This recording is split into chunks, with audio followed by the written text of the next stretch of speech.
روایت میں ہے کہ یمن میں ایک قبیلہ آباد تھا جس کا سردار حاتم طائی تھا۔ اب حاتم طائی کی سخاوت سے دنیا کا کون سا آدمی ہے جو ناواقف ہے؟ رسول اللہ صلی اللہ علیہ وآلہ وسلم کے زمانے میں کچھ لوگ جب قید ہو کر آئے اور آپ صلی اللہ علیہ وآلہ وسلم کو یہ پتہ چلا کہ ان قیدیوں میں حاتم طائی کے قبیلے کی ایک خاتون بھی ہے، تو حضور پاک صلی اللہ علیہ وآلہ وسلم نے ارشاد فرمایا کہ خاتون کو رہا کر دیا جائے۔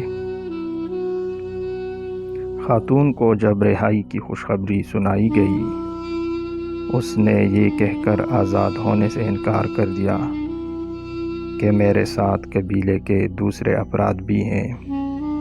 آپ صلی اللہ علیہ وآلہ وسلم نے پورے قبیلے کو آزاد فرما دیا اور مال غنیمت بھی واپس کر دیا، اور نہ صرف اپنی طرف سے انعام و اکرام سے نوازا بلکہ بنفس نفیس سرحد تک چھوڑنے کے لیے تشریف لے گئے۔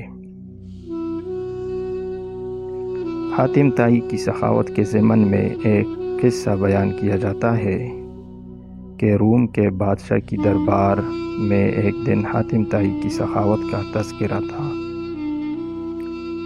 ایک شخص نے بتایا کہ حاتم طائی کے پاس ایک بہترین عمدہ نسل کا گھوڑا ہے جو ہوا کی رفتار سے دوڑتا ہے۔ خوبصورت اتنا ہے کہ جو بھی اس کو دیکھتا ہے بس دیکھتا رہ جاتا ہے۔ حاتم طائی اور اس کے گھوڑے کی تعریف سن کر بادشاہ بولا کہ جب تک کسی آدمی کو آزمایا نہ جائے اس وقت تک اس کے بارے میں کوئی رائے قائم کرنا عقل اور شعور کے خلاف ہے۔ بادشاہ نے وزیر سے کہا کہ جاؤ اور حاتم طائی کی سخاوت کے بارے میں ہمیں معلومات فراہم کرو، اور کسی ایسی چیز کا مطالبہ اس سے کرو جو اس کی نظر میں سب سے زیادہ قیمتی ہو۔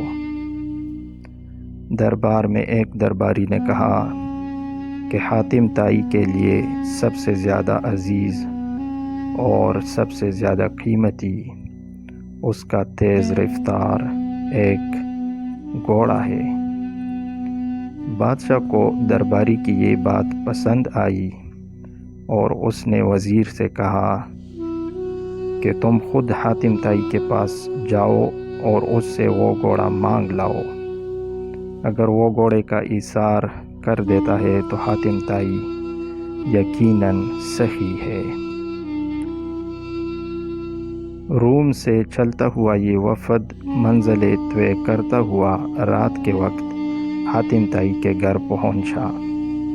جس وقت یہ وفد وہاں پہنچا موسلا دھار بارش ہو رہی تھی۔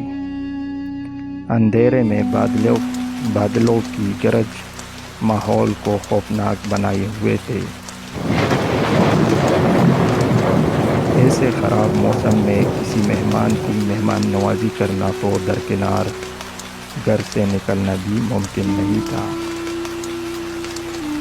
لیکن حاتم طائی نے میزبانی کا حق ادا کیا اور مہمانوں کی تواضع اور آرام و آسائش کا پورا انتظام کیا۔ دسترخوان پر لذیذ بنا ہوا گوشت کھا کر مہمان خوش ہوئے اور انہوں نے اپنے اندر سفر کی تھکان کی جگہ توانائی محسوس کی اور گہری نیند سو گئے۔ صبح کے وقت جب بارش تھم چکی تھی تو ہر چیز دھلی ہوئی اور صاف نظر آ رہی تھی۔ ناشتے کے دوران وزیر نے مہمان نوازی اور اظہار تشکر کے بعد اپنے آنے کا مقصد بیان کیا۔ کہا کہ ہمارے بادشاہ کو آپ کے گھوڑے کے بارے میں بہت کچھ بتایا گیا ہے۔ گھوڑے کی تعریف سن کر بادشاہ چاہتا ہے کہ آپ اپنا گھوڑا بادشاہ سلامت کی خدمت میں نظر کر دیں۔ وزیر کی بات سن کر حاتم افسوس کے ساتھ ہاتھ ملنے لگا۔ اور بہت افسردہ ہو کر بولا، اگر آپ گھوڑا ہی لینے آئے تھے تو یہ بات آتے ہی مجھے بتا دینی چاہیے تھی، لیکن اب میں مجبور ہوں اس لیے کہ میرا پیارا گھوڑا اس دنیا میں نہیں ہے۔ آپ کو تو یہ پتہ ہے کہ پوری رات طوفانی بارش برستی رہی۔ میرے لیے یہ ممکن نہیں تھا کہ چراغاں یا کسی اور جگہ سے کوئی جانور منگوا سکتا، لہٰذا میں نے اپنے گھوڑے کو ذبح کر دیا اور اسی کا بنا ہوا گوشت دسترخوان کی زینت بنا تھا۔ وزیر حاتم طائی کی یہ بات سن کر حیران رہ گیا۔ بادشاہ سلامت کو جب یہ سارا واقعہ جا کر سنایا تو اس نے بھی حاتم طائی کی سخاوت کی بڑی تعریف کی۔